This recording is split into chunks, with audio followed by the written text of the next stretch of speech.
All right, check out Coach Prime sunglasses. Look at those things shine with some stage lights and the Cinemagraph. So I did it with Adobe Express, pretty easy. It's a top layer with that's missing the sunglasses. So there's a transparent checkerboard where the sunglasses are. Then there's a middle layer of the stage lights that I desaturated or switched to grayscale, adjusted to grayscale, and increased the contrast. And then the underlying image, so that the underlying image, if I drop the first two down to 0, it doing it this way preserves the original image's color. And he's got these yellow sunglasses that are kind of his brand, right? So his look, I guess he figured Michael Jordan had the sneaker market cornered, so he wanted to go for sunglasses. Good for him. All right, so let's get people to notice him on an ad and stop scrolling by having his sunglasses sparkle. So let's get a Google Images Coach Prime or any person wearing sunglasses on your desktop. And let's get a new document. Okay, we are going to hit the plus button and choose 9:16 portrait, and then go to Google Images and grab our Coach Prime image, move it onto the desktop, bring it in. I guess we should rename it as Coach Prime Cinemagraph. And so, see, I don't know if this is a cinemagraph for a purist, because it's not based on a video. We're kind of hacking our own cinemagraph together, but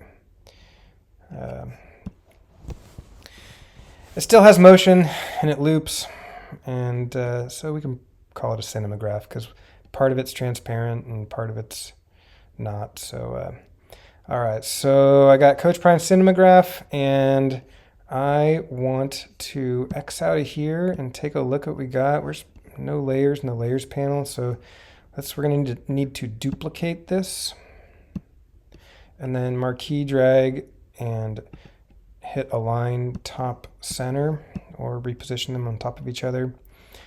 I'm still not seeing layers, which is kind of worrying me, but let's go here to change background color and make it none, so you can see a little checkerboard in there even though nothing changes on screen. And here's the little layers, right? There we go. Okay, so now all is well.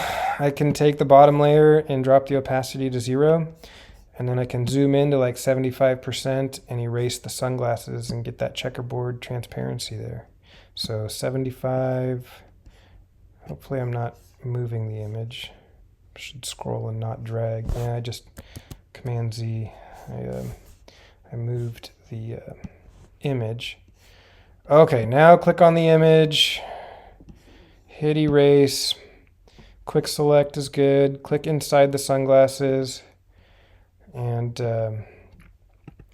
you can be a little more careful than I am and spend more time. I'm trying not to go outside. This tool is a little tricky for beginners to use, and then once I get the eyes kind of done, I'm gonna drop the size down and get in between there, so keep kind of working my way in. Oof, okay, good.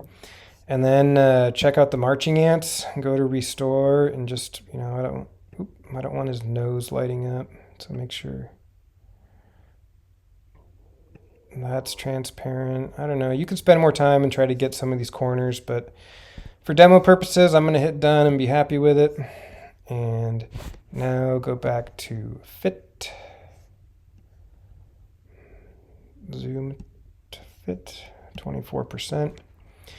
And let's get some motion going. So I'm going to go to media and videos and stage lights. You could try scoreboard lights or I don't know, something a little different, but this blue one is free and it worked. So I'm going to grab it and move it onto my screen here, and then resize it, reposition it to make sure it fills up those transparent pixels, and drop it in between the two layers. So now if I hit play, I got 20 seconds of blue lights, which I don't want blue, so I'm going to X out of the media and select the layer I want to adjust here, the video. Scroll a little down, and I'm going to go to Effects and Grayscale. And then just to add a little punchiness to make the brights brighter and the darks darker, I'm going to go down to Adjustments and increase the contrast to 10. You could add brightness if you want to be brighter. So here's the blend mode trick. Right now, if I bring back my bottom layer and turn the opacity up, nothing changes. But I just got black and white lights, and I don't have the yellow sunglasses. So to get those yellow sunglasses back, which are, part of his look, you got to come to the blue layer and change the middle layer and change the blend mode to screen to drop out the blacks. And then you can, boom, hit play. And this is 20 seconds. We don't need 20 seconds, right? Most of these little web videos are like 10 seconds. So let's bring it down to like 10 seconds here. That's probably even too much. If you stare at this long enough, you could try to find a place where the lights go off and then the transition will be smooth. So I don't know if I don't want to take too much time on this. So let's just leave it here at like 10 seconds. And then I'm going to do the Cinemagraph trick where I split the clip in the middle by putting the playhead in the middle and then ... fly out and split. And then I'm going to put the end clip in the beginning, because right now the glitch occurs between the last frame and the first frame. So now those last and first frames are in the middle, and I can add a transition, dissolve, sure. And this could even be too much, right? Just for demo purposes and saving purposes, I'm going to trim mine down even more, but you can leave yours however you want. So looks good. Double check by hitting play and download MP4. Put it on my desktop, go to the Adobe Express homepage, go to Quick Actions, convert to GIF, drag it in. Medium's fine. Small might look a little grainy, large might be a little too big a file size. Download and chuck it in the browser tab to make sure it works. And looks good. I like it. So have fun with it. Hope you like it. And you could try to make his whistle sparkle or his chain sparkle. You can look for other light effects, whether it's sparkle, glitter, or whatever fits your needs. So have fun with it.